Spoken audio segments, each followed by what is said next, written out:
Hi everyone, selamat pagi semuanya.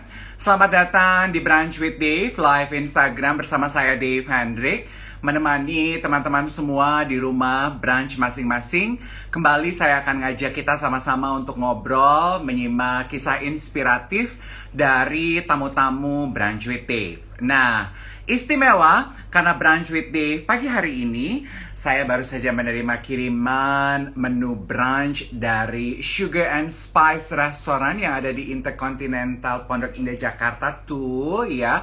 Aduh, kalau diinget-inget ternyata Sugar and Spice itu adanya di Jembatan Pim 2 dan 3 ya. Ini yang meracik menu brunch kita pagi ini adalah chef tertinggi, Chef Attila. Hai Chef and team dari Sugar and Spice dan Intercontinental. Thank you loh. Tuh ada croissant, ada Nicoa salad, croque monsieur, terus ada lamb kofka ya. Menunya lengkap banget. Nggak cuman ini pembuka.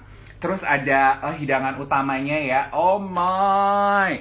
Ada gnocchi, ada pan-seared duck, ada beef cheek, ada ribs, and of course, it would not be a perfect day, at least for me, without dessert. They provided chocolate indulgence, red velvet, eclair. Ini chocolate indulgence, ini eclair. Dan ini potongan-potongan buah segar ya. Jadi rupanya saat ini Sugar and Spice itu memiliki layanan delivery. Let us come to you. Karena PPKM kan, kita nggak bisa makan di Intercontinental dong ya. Jadi udah deh Sugar and Spice-nya aja yang delivery ke rumah. Menu brunch, menu breakfast, menu lunch, menu dinner. Tinggal telepon ya. Tuh chefnya siapkan semua. Jadi tamu kita Kenny Santana yang akan ngobrol mengenai cerita kehidupan lifestyle blogger di masa pandemi seperti ini juga sudah mendapatkan kiriman makanan yang sama, cuman rupanya pakai side note karena Kenny itu nggak makan seafood ya. Aku tadi udah lihat tuh namanya kartu pos hadir. Coba ya, aku klik dulu supaya kita bisa ngintip kan apakah Kenny sudah menerima brunch yang sudah disiapkan oleh Chef Attila dan juga teman-teman di Sugar and Spice itu ya. Aduh, aku bingung deh mau mulai dari mana. Hai Ken. Hai Dev, selamat pagi menjelang siang. Hai, kamu sudah menerima kiriman brunch kita? Udah dong. Oh, that's nice. Aku ngira tadi dengerin semua penjelasanmu, aku kayak udah gak sabar gitu. I know, kamu tuh gak makan seafood ya Ken ya? Spesifik seafood, jadi ada beberapa seafood. Kebanyakan seafood aku nggak makan. Tapi kalau salmon, the only seafood yang aku paling suka. Dan proses kayak misalnya empek-empek atau kerupuk udah mungkin bukan seafood kali ya. Itu udah turunannya ya. Udah turunan. Ya. Oke, kita ngobrol-ngobrol nih sambil brunch ya teman-teman sekaliannya. Kalau ketinggalan live Instagram kita nanti teman-teman bisa lihat di kanal YouTube-nya Bazar ya. Kan? Aduh, aku bingung mulai di mana. Iya, hidangannya lengkap banget. Oh my God. Ini pertama kali loh aku online talk show sambil makan. Iya, abis kan sebelum pandemi judul acaranya Brunch with Dave karena kita memang ketemunya tuh brunch bareng kan.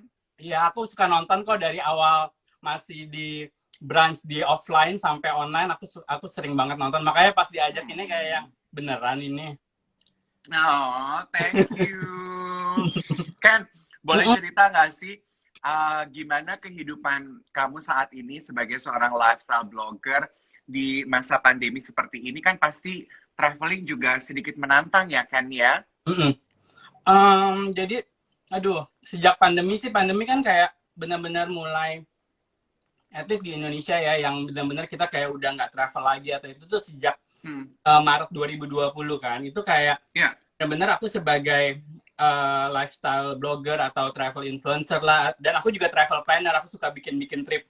Salah satunya buat Angie tuh sering tuh, Angie suka ikut trip-tripnya aku kan. Itu benar-benar nggak ada traveling sama sekali.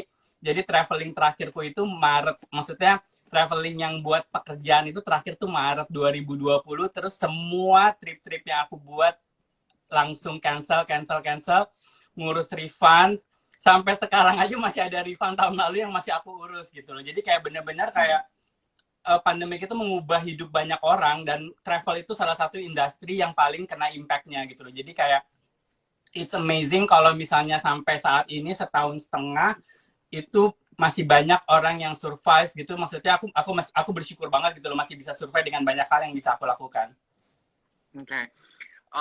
Kita berandai-andai nih. Menurut Kenny, kapan kira-kira ya Ken, industri travel itu bisa kembali mulai bangkit during this pandemic, Ken? Itu pertanyaan yang sulit ya. Aku suka dengar kayak obrolan Dave di podcast atau mana. Dave tuh sering banget nanya nih, kapan sih pandemi akan berakhir. Itu kan sebenarnya pertanyaannya sama ya. Kapan sih semua orang nanya pandemi kapan akan berakhir gitu kan. Istilahnya tuh pertanyaan tadi itu sebenarnya itu gitu loh. Cuma mungkin sekarang aku udah sampai tahap mungkin pandemik ini nggak akan berakhir gitu loh. Mungkin bagaimana kita akan hidup dengan pandemik ini gitu. Jadi kayak aku udah mulai traveling lagi, aku udah mulai biarpun mostly buat bisnis gitu loh. Jadi buat kerjaan aku traveling, terus aku extend buat liburan. Cuma memang yang buat pekerjaanku sendiri sebagai kalau travel planner, aku masih belum bikin trip karena aku masih ngelihat aku belum berani ambil resiko buat memberangkatkan orang jalan-jalan kalau knock on wood mereka nanti sampai terkena COVID atau apa seperti itu. Buat aku resikonya aku masih belum berani untuk mengambil resiko itu. Tapi kapan kita bisa traveling lagi? Sebenarnya sih pelan-pelan sekarang, asal mengikuti protokol, bener-bener jaga diri. Dan aku tuh kalau selama kayak, jadi sejak pandemi tuh ada beberapa kali traveling, sedikit sih sebenarnya di bawah jari, jauh banget dibanding dulu sebelum pandemik. Itu bener-bener aku kayak strictly small circle gitu loh, bener-bener yang jarang aku liburan berempat, berlima gitu loh, paling maksimum tuh kayak berdua seperti itu. Jadi kayak mungkin butuh liburan itu tapi tetap menjaga diri sendiri dan menjaga orang-orang sekitar kita. Apalagi kalau kita liburan kan kita pulang, aku kadang masih ke tempat orang tua kan, seperti itu kan kita juga harus menjaga orang tua. Jadi kayak untuk sampai balik ke normal lagi, menurut aku butuh waktu yang lama untuk sampai kayak dulu lagi. Cuma apa yang bisa kita lakukan saat ini, lihat pelan-pelan, misalnya kita staycation atau road trip, terus cari tempat-tempat yang outdoor, cari hotel yang banyak yang ventilasinya bagus, seperti itu, hal-hal yang disinfektan dan lain-lain seperti itu. Jadi kayak setiap orang kan punya patokannya masing-masing ya, berani travelingnya seperti apa dan apa gitu. Itu sih yang harus di pelan-pelan aja. Tapi kalau untuk ditanya kapan kita akan balik normal seperti dulu, I'm not sure bakal terjadi dalam waktu singkat gitu loh. Jadi ya udah, yang bisa kita lakukan pelan-pelan ini yang ya kita lakukan. Oke. Kita sekarang pengen ngintip dapur sedikit ya Ken, boleh ya Ken? Kan sekarang pekerjaan sebagai travel blogger, lifestyle blogger itu sudah menjadi pekerjaan yang cukup menggiurkan untuk banyak orang. Aku tuh selalu penasaran, that's why I've been meaning to ask you. Sebetulnya seorang lifestyle blogger, travel blogger itu, how does one make money sih Ken? Maaf ya kalau terlalu sensitif, aku tuh kepo banget kan, siapa tahu yang lain pengen, terus aduh nanti orang tuanya bilang kamu jadi lifestyle blogger dapat uangnya dari mana nak? Nih mama denger ya, ilmunya dari kartu pos, ya kan? Gak apa-apa, aku senang sih ditanya begini sebenarnya. Dan kayaknya sekarang banyak millennials atau generation Z atau generation apapun itulah, kalau ditanya sekarang cita-citanya udah bukan kayak dulu lagi, Dev, ya kan? Kayak udah bukan dokter atau bukan apalah teknik apa. Sekarang kebanyakan mau jadi YouTuber, influencer, blogger seperti itu.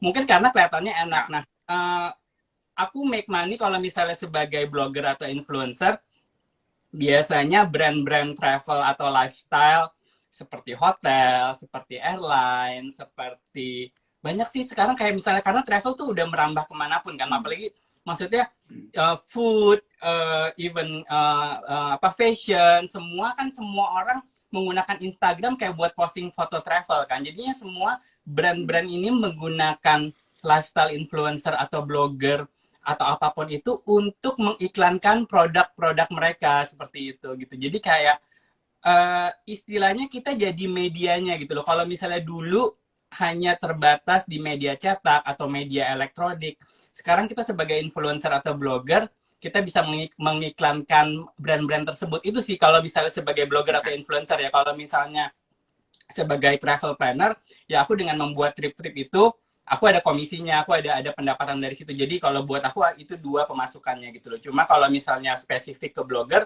ya itu kalau misalnya follower kita udah banyak seperti Dave, gitu misalnya Dave kan juga pasti kan juga suka mengiklankan produk-produk tertentu kan seperti itu. Nah itu sih sebenarnya main income-nya dari situ, dari online talk, dari offline talk atau apapun gitu. Sebenarnya kalau menjadi influencer atau blogger itu kesempatannya tuh sangat terbuka sih. Itu sama kayak misalnya media koran atau majalah zaman dulu, cuma sekarang kita punya medianya itu diri kita sendiri. I see. Nah, sebagai orang yang sudah terlebih dahulu terjun, apa tips yang bisa Kenny bilang untuk bisa menemukan pembeda di antara begitu banyak lautan influencers, penggiat konten, dalam hal ini spesifik untuk lifestyle blogger? Aku ketawa soalnya teman-teman Kenny tuh muncul di komentar ya. Ada Anya, ada Richard, ada Lynn Herman. Kayaknya orang Jerman deh ya, Lynn Herman ya. Nggak usah disebut, nggak usah disebut deh. Mereka kesenangan loh itu. Halo semua yang bukan teman-temanku. Oke. Grogi loh kalau misalnya mereka nonton. Nah sebenarnya sebentar kan jadi lupa kan. Pertanyaannya apa deh? Maaf deh. Gimana cara mencari pembedanya kan? Kalau buat aku mungkin klise ya kedengaran, tapi kayak menjadi diri sendiri. Maksudnya kita bisa melihat blogger atau influencer lain sebagai acuan, sebagai apa sih kita ya, aku juga sering gitu loh ngeliat influencer atau blogger lain gitu loh, buat tahu oh ini yang bagus di mana, ini yang bagus di mana. Tapi tetap harus jadi diri sendiri gitu loh. Aku kayak setiap orang punya cirinya masing-masing gitu loh. Kalau misalnya suka ngeliat storiesku, mungkin jadi tahu gitu loh. Oke, ini begini gitu. Kalau misalnya travel blogger lain tuh seperti ini, lifestyle influencer lain seperti itu.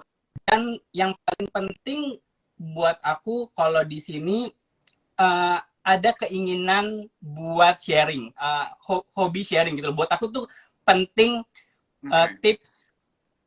Kalau kita senang sharing, berapapun follower kita ya, maksudnya nggak berarti yang sharing itu hanya yang followernya di atas berapa, atau yang influencer atau yang blogger. Kalau kalian sering sharing makanan, sering sharing film, sharing musik, sharing buku, itu sebenarnya kalian menginfluence satu orang pun atau dua orang pun yang mengikuti. Makanan yang dibilang dia tuh enak loh, musik yang dibilang dia tuh ini enak loh, buku yang dibilang dia bagus loh, itu sebenarnya udah influencer ya. Jadi buat aku kalau membedakan dengan influencer lain ya, aku share apa yang aku senang, aku share apa yang aku enjoy. Jadi sebenarnya kayak pandemik, misalnya mostly dulu aku senang sharing travel, sekarang aku nggak kesulitan buat sharing hal-hal lain seperti hal-hal keseharianku, kayak buku, kayak musik, kayak film. Aku juga suka lihat Dave suka sharing buku-buku favoritnya seperti itu sih. Jadi kayak this is my life gitu loh, biarpun bukan versi 100% gitu kan. Maksudnya semua yang di sosial media itu curate, tapi maksudnya orang ngelihat, oh kalau misalnya aku ngeliat story-nya kayak ini, ada rekomendasi buku loh, ada rekomendasi film loh, ada rekomendasi musik loh, ada kata-kata loh, atau apapun itu. Jadi, dan kalau ngelihat travel blogger lain, ada ini loh, ada ini loh. Jadi setiap travel blogger atau influencer yang orang follow itu pasti punya khas atau ciri-cirinya masing-masing. How do you find the perfect balance of the urge to share? Karena kan sebetulnya people buy stories ya kan ya, sama being oversharing. Itu sulit sih. Kalau sekarang di zaman pandemi kayak gini, aku senang sharing misalnya kalau misalnya makanan atau apapun yang UMKM, aku senang nge-tag UMKM-nya atau lokasinya, karena buat aku di masa sulit seperti ini, aku pingin rekomendasi aku yang menurut aku enak, bisa membantu UMKM lain, biarpun itu nggak dibayar ya, karena memang buat aku nggak mesti yang aku share itu harus bayaran. Buat aku apapun yang aku lakukan dan bisa ngebantu orang lain itu it's a good thing. Tapi ada kadang-kadang memang aku berasa kalau misalnya ada hal-hal yang sebenarnya ini nggak perlu di share gitu loh, maksudnya yang kayak, atau misalnya kalau traveling misalnya titiknya tuh udah titik, story-nya tuh udah titik-titik gitu loh, kadang suka berasa yang aduh ini oversharing banget, kayak misalnya kadang suka berasa gitu. Tapi kalau misalnya emang lagi berasa butuh detox dari oversharing atau sosial media, ya aku off aja, aku off dari sosial media gitu loh. Kadang-kadang emang butuh itu dan menikmati hal-hal yang aku nikmati tanpa ada kepentingan buat foto, buat post, buat lihat DM dari follower tentang postinganku gitu loh. Jadi kayak itu yang penting sih buat aku, kayak seperti tadi Dave bilang, balance supaya tetap apa ya, aku senang sharing tapi juga aku perlu mental healthku juga tetap sehat untuk nggak melulu hidupku terpaku di layar handphone. Oke. Correct me if I'm wrong deh, Ken. Kan aku tuh mengikuti perjalanan Kartu Pos dari zaman waktu awal-awal Twitter ya, belum rame Instagram tuh ya. Kan waktu dulu awal bahkan your personality sama sekali nggak keluar tuh, ya kan, di brand Kartu Pos. Baru nggak lama somewhere along between Instagram, baru akhirnya kayaknya kamu berani mengeluarkan identitas who is the man behind Kartu Pos. Kalau boleh tahu, apa yang membuat keputusan itu, perubahan tersebut, kan? Kayaknya nggak ada keputusan kayak, gue harus mengeluarkan personality gue saat ini gitu. Jadi nggak ada kayak turning point.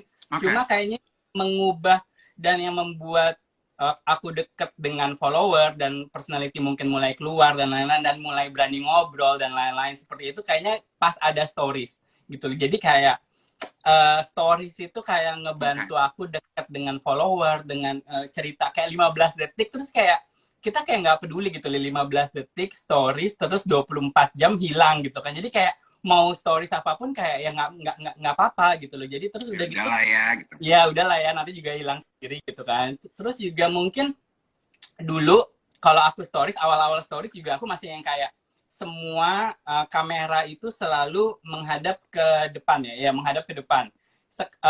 Udah gitu aku mulai beralih kadang-kadang stories, apalagi kalau lagi traveling, kasih lihat muka gitu loh. Jadi kayak ngobrol, kayak video selfie dan lain-lain seperti itu. Itu juga lama-lama kayak membentuk kepercayaan diri, bikin ngobrol, terus udah gitu suka diajak online talk seperti ini gitu loh. Jadi akhirnya orang jadi tahu Kartu Pos itu siapa sih gitu loh. Jadi memang perubahannya dari waktu di Twitter dan Instagram sebelum ada story sampai Instagram ada story itu besar sekali gitu loh. Jadi kayak sebelum ada stories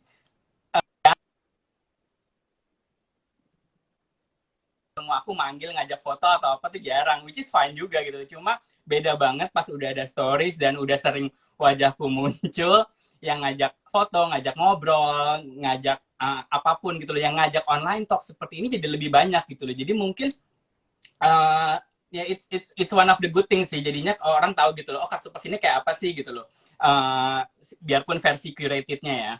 Gitu. Jadi udah berapa lama ya kan perjalanan Kartu Pos ini, perjalananmu sebagai lifestyle blogger, kan?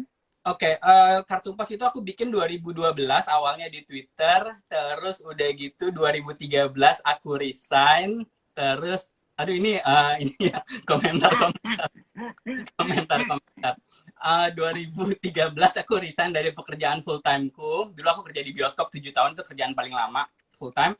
Terus 2013 aku resign. Mungkin kayaknya 2014 aku bikin Instagram. Jadi awalnya Twitter aja, 2014 aku bikin. Jadi dari 2012 Kartu Pos berarti sekarang udah hampir 10 tahun, 9 tahun totalnya. Tapi aku resign udah dari 2013, berarti 8 tahun, dan udah nggak pernah ngantor lagi deh. Udah nggak pernah yang kayak bangun jam 7 buat ke kantor, udah nggak perlu ngisi form cuti, udah nggak perlu kayak meeting-meeting yang aku nggak suka gitu loh. Jadi kayak sekarang everything I do is everything that I want to do. Apa menurut Kenny perubahan paling besar yang Kenny rasa dalam perjalanan 9 tahun dalam perkembangan diri Kenny sebagai lifestyle blogger, kan? Kayaknya perubahan di kartu pos atau perubahan in general atau anything? Boleh, sebetulnya pengen tahu perubahan diri kamu dan perubahan kartu pos sih. Oke, kalau misalnya perubahan aku lebih percaya diri sih, lebih lebih. Aduh dulu kayak zaman-zaman kayak belum belum ada sosial media dulu tuh aku sempat ngomong di salah satu radio MRA juga gitu loh. Kayak eh, itu kayak aduh ngomong tuh kalau aku kalau dengerin siaran radio aku waktu itu tuh kayak yang oh my god ini anak siapa ya nggak bisa ngomong banget gitu. Mungkin sekarang udah slightly better lah, udah lebih percaya diri, udah tahu caranya ngobrol, udah sering diundang talk gitu loh. Jadi kayak oh ya udah gitu loh. Dan aku emang mungkin karena aku menganggap followerku itu teman-temanku gitu loh. Jadi kalau yang ngikutin talk showku online atau offline itu aku anggap ngobrol ngobrol seperti ini tuh aku senang gitu loh. Jadi kayak buat aku itu bikin apa ya ya mostly perubahan dari zaman dulu sebelum ada sosial media dan sebelum ada kartu pos, uh, percaya diri sama aku jadi menghargai. Aku tahu yang paling penting di hidup ini salah satunya adalah waktu gitu loh. Jadi kayak dulu hidup aku tuh tertata kayak bukannya yang ngantor itu bukan berarti nggak menghargai waktu atau apa, cuma aku tahu kalau pas udah nggak ngantor aku tahu yang terpenting dan berkah terbesar yang dari hidup freelance ini, aku bisa ngatur waktu sendiri, aku bisa ngatur buat diri sendiri, ngatur buat orang-orang terdekat aku, ngatur waktu buat keluargaku yang dulunya pas kerja kantor mungkin terbatas ya. Jadi kayak yang liburan dibatasi 12 hari, ketemu teman harus setelah jam kantor. Okay, you're back. Sebenarnya aku pura-pura disconnect, sebenarnya mau makan. Maaf ya. Nggak apa-apa kan, nggak apa-apa. Teman-teman kamu tuh jahil-jahil ya. Teman-teman Ya, kamu itu chat keluar chat keluar. jangan, I find it very cute. Itu tuh tanda bahwa kamu tuh banyak yang sayang. Kan? Aku tuh juga pengen tahu ini dong, Ken. Sebagai pekerja freelancer, tadi kan Kenny bilang awalnya Kenny mengasuh kartu pos itu sebagai side job. Ya. Terus akhirnya Kenny memutuskan untuk bekerja dari pekerjaan kantoran, begitu ya. Apa yang membuat Kenny mengambil perubahan karir terbesar tersebut?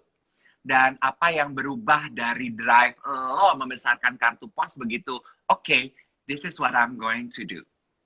Oke.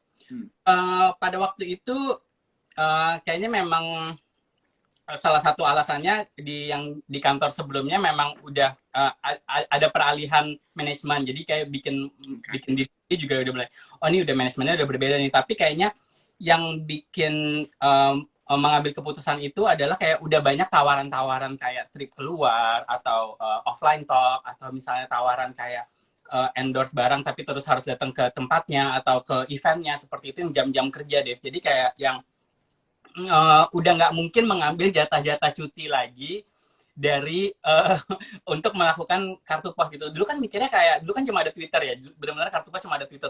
Dulu mikirnya tuh kayak yang masa sih nggak bisa kerja full time sambil nge-tweet gitu kan. Tapi pada kenyataannya 1 tahun setelah bikin Twitter kayak yang kok ini mulai banyak yang mengambil waktu, udah nggak bisa konsen lagi dan kayaknya memang keberanian buat keluar dari comfort zone, buat mikir ini gue bisa bikin apa lagi ya dari kartu pos gitu loh. Maksudnya kalau gue pada saat itu mikirnya misalnya gue nggak coba untuk resign dan jadi freelance, gue nggak akan tahu gitu loh kartu pos akan jadi apa.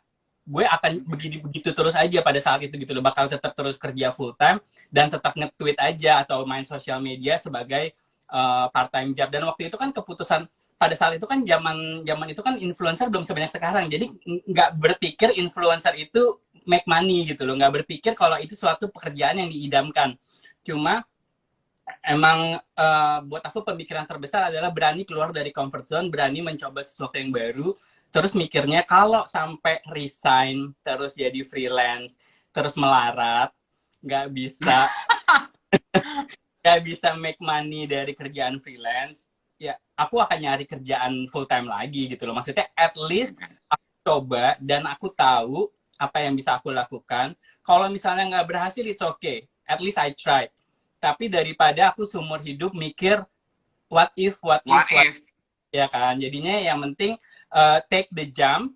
Kalau misalnya it works, you will fly. Kalau misalnya enggak ya jatuh terus ya naik lagi gitu loh. Maksudnya coba lagi gitu loh. Jadi dan 2013 aku resign, sekarang 8 tahun kemudian masih freelance. Like I think I'm happier than ever.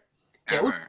Jadi kayak I took that jump gitu loh. I took gue beraniin keluar dari comfort zone itu.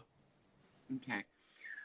Buat Kenny, setelah 9 tahun nih menjadi pekerja mandiri, apa safety net yang bisa kita tiru atau wajib dimiliki oleh para pekerja mandiri itu di luar sana yang ingin juga menjalani kehidupan semandiri Kenny dan merengkuh kebahagiaan serupa? Apa sih persiapannya gitu? Merengkuh kebahagiaan, aduh. Sebenarnya kalau misalnya dari sisi finance sih pastinya udah ada kayak dana darurat, udah tahu kayak misalnya, dan sebenarnya kayak keputusan untuk freelance juga pasti udah tahu ya, dari misalnya pendapatan dari freelance itu selama beberapa bulan terakhir sebelum aku resign juga aku udah lihat gitu loh. Oh ini kayaknya cukup nih, terus juga udah ada dana darurat nih kalau misalnya 6 bulan atau setahun nggak work, ya at least aku bisa hidup dengan dana darurat itu, seperti itu. Jadi kayak, dan tahu kalau misalnya waktu itu juga sempat ada yang nanya, waktu itu belum ada Instagram ya, waktu 2013 aku belum main Instagram. Waktu itu ada yang nanya, kan gimana kalau misalnya Twitter udah nggak ada lagi, atau Twitter udah nggak serame dulu, atau lu udah nggak ada penghasilan dari Twitter lagi, kok berani banget gitu resign. Cuma waktu itu aku bilang, kalau misalnya udah nggak ada Twitter, pasti nanti ada yang lain lagi gitu loh. Buktinya kan misalnya dari Twitter kan ke orang ke Instagram. Sekarang dari Instagram orang ke TikTok atau ke banyak sosial media lain. Jadi sebenarnya media itu selalu akan ada gitu loh. Maksudnya mungkin sekarang majalah atau koran atau print media udah nggak seperti dulu. Tapi maksudnya sekarang udah ada sosial media, online media seperti itu. Jadi kalau misalnya nanti misalnya Instagram juga udah menurun atau misalnya TikTok juga menurun, pasti ada sesuatu yang baru gitu loh. Jadi sampai batas di mana aja gitu loh, kita mau terus mencoba sesuatu yang baru. Atau podcast, dulu mana ada sih yang denger podcast gitu kan. Sekarang kayak ngedengerin podcastnya Dave seminggu sekali gitu kan, kayak yang ya makanya jadi kayak yang YouTube juga kan dulu nggak seperti sekarang gitu loh. Jadi kayak pasti ada medianya sendiri gitu loh. Jadi kayak keberanian untuk, asal kita tahu sebenarnya inti dari sosial media itu adalah kita mau sharing gitu loh. Ntar medianya apapun itu sebenarnya bakal ada terus. Jadi jangan takut. Okay. Do you still write in your blog, kan? I write in my Instagram caption. Microblogging, yay! Lebih ke storiesnya, lebih ke captionnya. Aduh, blog tuh udah kayak males banget sih memang sebenarnya, dan kayak I know yang sebenarnya harus kayak span of attention kita kan sekarang makin rendah kan gitu kan. Semua milenial juga semua span of attention-nya rendah gitu loh. Makanya aku juga kayak mungkin untuk nulis yang panjang juga emang butuh waktu lebih lama, butuh yang mikir. Cuma kadang-kadang ada caption yang aku bikin kayak sampai ada peringatan dari Instagram, your caption is too long gitu loh. Jadi kayak memang kayak misalnya aku share kemarin soal kayak nyari tanah di Bali gitu, itu aku beberin semua tipsnya itu, sampai aku tuh sampai ngedit karena saking kepanjangannya. Jadi sebenarnya Instagram itu sebenarnya microbloggingnya aku sih kayak. Tapi kalau ngeblog panjang sekarang udah jarang banget. Yes. Kat, ini juga sedikit mengenai, aku juga baca tuh postingan kamu, ya kamu berbagi pengalaman sukacita kamu mendapatkan tanah impian di Bali. Terus kan di situ kamu juga cerita pengalaman bahwa sekarang itu sebagai seorang para pekerja mandiri sudah tidak sesusah beberapa tahun lalu ketika kita mau ngurus KPR atau refinancing. Betul. Boleh sentuh sedikit mengenai itu nggak, Ken? Cerita dikit dong buat para pekerja mandiri di luar sana.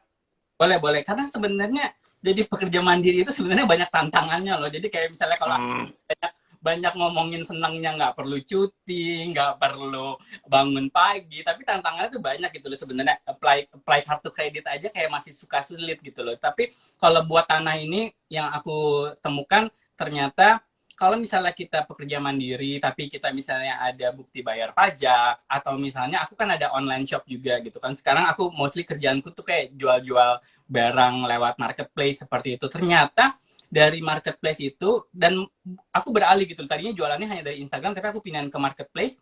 Nah, dari marketplace itu tuh ada kayak report sales tiap bulannya, Dave, gitu loh. Jadi kayak misalnya aku menghasilkan berapa tiap bulan atau apa, itu ternyata bisa buat jadi masukin kredit gitu loh. Jadi sebenarnya waktu itu aku bilang di captionku, kalau misalnya pekerja mandiri bisa dengan cara ngasih lihat bukti bayar pajak atau bukti salesnya dari marketplace, atau juga dengan refinancing. Kalau refinancing itu biasanya kalau udah yang punya properti gitu, atau punya misalnya tanah atau rumah atau yang udah ada sertifikatnya, itu bisa diagunkan buat dapat kredit ngambil kredit berikutnya. Jadi kayak sebenarnya sih banyak cara sih, asal misalnya tahu, tanya aja ke bank atau tanya ke aku juga nggak apa-apa sih. Sebenarnya aku udah tulis di captionku bank mana yang sebenarnya bisa buat refinancing, dan bank mana yang kayak menerima buat freelance, dan bank mana yang menerima kredit buat tanah gitu. Jadi sebenarnya asal berani mengulik dan berani nanya dan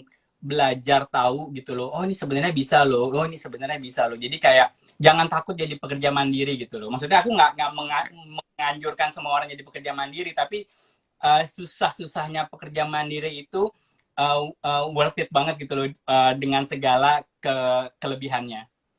Oke, ini kembali ke financial safety net, karena aku diingetin ada Erika, editor digital kita nih, yang juga memberikan masukan pertanyaan yang aku pikir menarik.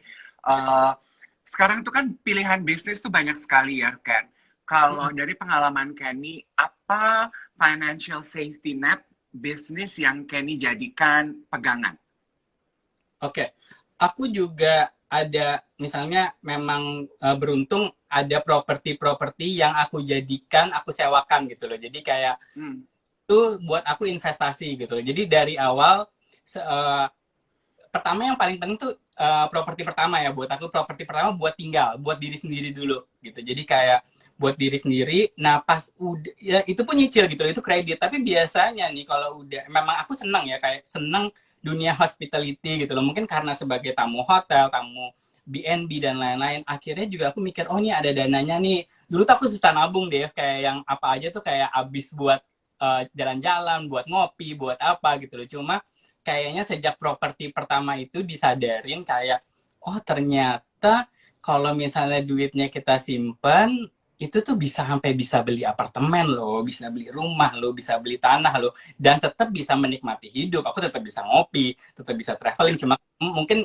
jumlahnya dikurangin, atau misalnya destinasinya dari yang jauh-jauh atau yang mahal dibikin lebih dekat seperti itu. Jadi aku punya beberapa properti itu aku sewain, dan itu penghasilannya lumayan banget gitu. Dan aku berpikir kalau waktu misalnya awal pandemik aku nggak ada penghasilan, salah satu penghasilan yang paling menolong aku adalah dari penyewaan properti tersebut gitu. Oke. Jadi harus bijaksana untuk membangun safety net ya, para pekerja mandiri gitu ya, Ken ya. Betul betul. Ada banyak, sebenarnya ada banyak apa ya, instrumen-instrumen investasi, dan aku tuh seneng banget gitu loh. Dari sosial media juga aku sering diajak ngobrol soal investasi, dari properti, dari saham dan lain-lain. Aku juga yang tadinya kayak nol tahu soal saham, gara-gara diajak jadi influencer soal saham, aku jadi sekarang mulai nabung saham deh gitu loh. Jadi kayak kadang tuh aku suka bingung gitu loh. Oh, mau yang ngajak aku jadi influencer saham gitu loh, atau enggak aku pernah diajak jadi influencer emas, akhirnya aku nabung emas. Jadi kadang-kadang yang, atau aku diajak jadi influencer tiket pesawat, akhirnya aku beli tiket pesawat. Jadi antara investasi dan spending sih sebenarnya. Jadi influencer diajak tuh jadi kayak kadang investasi, kadang kita spending, tapi kayak akhirnya belajar gitu loh. Dan karena sosial media ini begitu terbuka, begitu free, kita bisa memilih siapa yang kita follow untuk kita tahu, oh dari sini gue bisa belajar investasi nih, dari sini gue bisa belajar soal apa.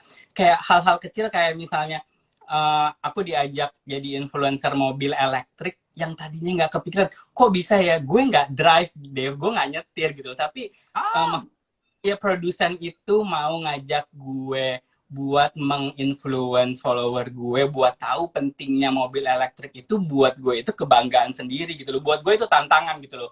Ini yang membuat gue kayak setiap saat supaya apa ya, supaya otak tetap jalan, supaya mental health dan lain-lain itu ya gue harus melakukan sesuatu yang baru seperti itu. Iya, nggak nyetir tapi dapat klien mobil elektrik. Yang nyetir siapa? Aku lihat di Instastory-nya yang nyetir Richard ya, Chat ya. Dia Sama. senang banget, sampai dia mau beli. Sama kok Ken, gue juga gitu. Gue jadi influen teknologi, tapi gue nggak ngerti teknologi. Yang mobil juga yang nyetir bukan gue, ya kan? Tapi kan justru dengan kayak gitu kita kayak jadi terpicu, ya kan? Again, comfort zone. Oke, kembali mengenai traveling Ken. Kalau gitu, karena buat kita nih orang awam, traveling is a leisure activity. Tempat kegiatan untuk bersenang-senang. Kalau buat Kenny kan udah nyampur jadi pekerjaan ya. Gimana lo membedakan traveling yang untuk pekerjaan dan traveling yang to fulfill your needs? Ini sekarang udah agak nyampur sih sebenarnya, memang kayak cuma ada hal-hal aku juga pernah ngomong ini di storiesku gitu loh. Ada hal-hal kayak misalnya yang paling gampang, misalnya aku ke Bali misalnya. Ke Bali itu kan masa pandemik ataupun nggak masa pandemik gitu. Begitu banyak misalnya hotel yang menawarkan buat free stay gitu loh. Pastilah ya, travel influencer apa segala gitu. Cuma kadang-kadang ada waktu-waktu di mana no, I don't want to work gitu loh. Aku nggak mau. Aku emang pengen liburan, ini ke Bali pengen liburan, jadi aku beli hotel sendiri. Biarpun misalnya hotelnya hotel yang murah gitu loh. Maksudnya yang aku mampu seberapa ya aku beli, cuma nggak ada keharusan buat aku ngepost gitu. Jadi nggak ada keharusan aku harus pose di bathtub, aku harus pose breakfast review ya. Ya, atau review atau apa, karena memang aku pingin liburan gitu loh. Jadi kayak tapi kalaupun nanti akhirnya aku ngepost, itu memang karena aku happy dengan hotelnya ataupun late post. Jadi nggak ada keharusan, oh harus berapa story, harus ada hashtag apa, harus di feed captionnya seperti apa. Nah, itu yang membedakan kerjaan atau enggak. Tapi kadang-kadang kan tetap harus ada kerjaan gitu loh. Maksudnya kadang-kadang juga aku pingin tinggal di hotel yang bagus banget gitu, seperti itu. Dan ada tawaran tinggal di hotel bagus banget, ya nggak mungkin aku nggak ambil gitu loh. Kadang-kadang aku ambil juga seperti itu. Jadi kayak memang beda sih mentalitasnya. Kalau misalnya kerjaan ya ada memang kalau kerjaannya memang ada mentalitas, ada kewajiban ke pihak lain gitu loh. Maksudnya kayak kita mau ngepost apa, kita mau story apa, kita mau feed apa. Atau kalau misalnya liburan ya nggak ada kewajiban, semua buat diri kita sendiri gitu loh. Cuma ya karena aku tetap, biarpun nggak liburan, tetap suka sharing. Cuma yang membedakan yang nggak ada keharusan misalnya, oh harus nulis yang bagus-bagus ya, harus ada hashtagnya ya, harus nge-tag lokasinya seperti itu. Jadi kayak kadang memangnya seperti tadi yang kita bahas, balance aja gitu loh. Kapan aku mau kerja dan kapan aku pengen liburan gitu loh. Memang sekarang lebih sulit, cuma so far ya udah aku berusaha supaya ada balance itu gitu. Oke. Kamu sih pakai ngomong cerita pose di bathtub tuh kan? Tapi kalau travel influencer, maksudnya aku juga gitu, aku pernah gitu loh pose di bathtub, atau kalau kita ngelihat travel influencer pasti ada floating breakfast gitu kan. Ada belakang seperti itu kan ya, maksudnya standar ya. Maksudnya aku juga pernah, aku sering melakukan itu gitu loh. Cuma kan kalau misalnya nggak kerjaan kan terserah, aku mau jungkir balik ya mau apa juga. Ya, oke. True. Oke. Mungkin penutup sesi Brunch with Dave kali ini bersama Kenny, kita juga pengen dengar cerita pribadi dari Kenny nih. Di bazar bulan lalu, sampai Agustus, Nicholas Saputra juga mention nama Kenny Santana ketika Kenny pergi liburan dan menikmati Tangkahan. Boleh cerita dong, Ken? First experience-nya seperti apa? Ya, Dave udah pernah belum ke Tangkahan? Belum. Harus, Dave, harus. Jadi itu sebenarnya, dan itu bazar yang Agustus itu bagus banget ya. Kalian kalau misalnya suka traveling, itu satu majalah dari cover ke cover aku baca semua, banyak banget informasi menarik dari staycation di Pulau Jawa. Terus tentunya yang pas ada bagian aku soal Tangkahan tuh harus dibaca sama Nico dan lain-lain gitu loh. Jadi, nah itu intinya soal Tangkahan ya, maaf. Ya, Tangkahan itu, aduh Dave kamu harus ke sana. Jadi buat aku itu kayak gimana sih, deket dengan alam. Villanya itu bagus banget, dan maksudnya di saat pandemik seperti ini buat aku itu sebenarnya salah satu villa yang aman karena begitu banyak outdoor space, villanya terpisah satu sama lain, terus yang semua kegiatan kita kebanyakan di outdoor gitu loh. Dan yang buat aku berkesan sebenarnya biasanya kita kan anak-anak kota deket dengan binatang itu kan kebanyakan udah apa ya, di kebun binatang, atau maksudnya bukan di alamnya seperti itu. Alam bebas, ya. Di alam bebas. Nah, di Terrario Tangkahan ini salah satu excursionnya adalah main dengan gajah, memandikan gajah. Jadi kita pagi-pagi jalan dari villanya ke sungai, terus kita nanti lihat gajahnya dibawa sama pemandunya, sama kayak rangernya gitu. Terus ya mereka mandi di tempat mereka mandi tiap hari, dan kita bisa ikut mandikan mereka, dan mereka tuh nggak di kayak apa ya, nggak di bukannya kayak kebun binatang gitu loh, maksudnya yang memang ini di alamnya mereka. Buat aku itu kayak salah satu pengalaman liburan paling berkesan sepanjang masa. Jadi kayak udah gitu kayak di Terrarionya ya, staff-staffnya itu kayak keluarga Dev. Jadi itu kan kayak ada 3 atau 4 kamar ya Dev. Jadi kayak bisa ajak tuh kalau misalnya YOLO atau apa gitu, misalnya teman-teman atau geng menteri atau apa. Bukan geng menteri, itu geng sebelah ya, maaf. No, it's okay. Maaf. Geng atau apa seperti itu. Nah, itu ajak, itu bisa jadi kayak kita bisa booking keseluruhan Terrario buat kita dan teman-teman gitu. Jadi kayak berdelapan kayaknya bisa deh seperti itu. Jadi kayak kalau misalnya nggak mau ketemu tamu lain ya, tapi kalaupun dengan tamu lain itu buat aku kayak suasana kekeluargaannya, dengan staff makan bareng, mereka main gitar, terus sore-sore makan pisang goreng, itu kayak buat aku, kalian yang belum pernah, aku aja yang udah pernah pingin balik lagi gitu loh. Jadi kayak ini bukannya memang promosi ya, memang promosi ya, emang aku seneng gitu loh. Aku memang mau sharing kalau kalian itu harus cobain ke Tangkahan dan stay di Terrario. Memang perjalanan dari Medannya agak capek sih, challenging cuma ya. ya tapi worth it. Oke.